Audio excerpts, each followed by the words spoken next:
এবার আন্তর্জাতিক অপরাধ আদালত আইসিসির বিরুদ্ধে নিষেধাজ্ঞা আরোপ করতে একটি নির্বাহী আদেশে সই করেছেন মার্কিন প্রেসিডেন্ট ডোনাল্ড ট্রাম্প। সংবাদ মাধ্যম বিবিসি জানিয়েছে, গত বৃহস্পতিবার ট্রাম্পের এই নির্বাহী আদেশ জারি হয়। গাজায় গণহত্যা চালানোর অভিযোগে ইসরায়েলের প্রধানমন্ত্রী বেনিয়ামিন নেতানিয়াহুর বিরুদ্ধে গ্রেপ্তারি পরোয়ানা জারি করেছিল আইসিসি। নেতানিয়াহুর সাথে বৈঠকের 2 দিন পরই ট্রাম্পের নির্বাহী আদেশে সই করেন। ট্রাম্প বলেন, মার্কিন নাগরিক এবং যুক্তরাষ্ট্রের মিত্রদের বিরুদ্ধে আইসিসির তদন্তে যারা সহায়তা করেছেন, এই নির্বাহী আদেশে তাদের এবং তাদের পরিবারের সদস্যদের উপর অর্থনৈতিক ও ভিসা নিষেধাজ্ঞা আরোপ করা হবে। ট্রাম্পের এই আদেশে আরও উল্লেখ করা হয়, আইসিসি বিপজ্জনক নজির স্থাপন করেছে। আইসিসির পদক্ষেপের কারণে মার্কিনিরা বিপদে পড়েছে। মার্কিন নাগরিকরা হয়রানি, খারাপ আচরণ ও গ্রেপ্তারের আশঙ্কার মধ্যে রয়েছে। আইসিসির সদস্য দেশ না হওয়ায় যুক্তরাষ্ট্র নিজেদের কর্মকর্তাদের এবং নাগরিকদের বিরুদ্ধে আইসিসির বিচার কার্য বারবার প্রত্যাখ্যান করে আসছে।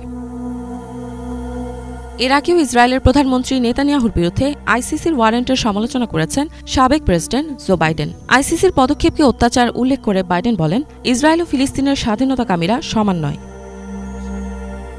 এদিকে ট্রাম্প তার সর্বশেষ নির্বাহী আদেশে গাজা অঞ্চলে যুক্তরাষ্ট্রের প্রভাব প্রতিষ্ঠার একটি পরিকল্পনার কথা জানিয়েছেন। ডোনাল্ড ট্রাম্প বলেন, বর্তমানে ইসরায়েল এবং ফিলিস্তিনের স্বাধীনতাকামী গোষ্ঠীগুলোর মধ্যে অস্ত্রবিরতি চলছে।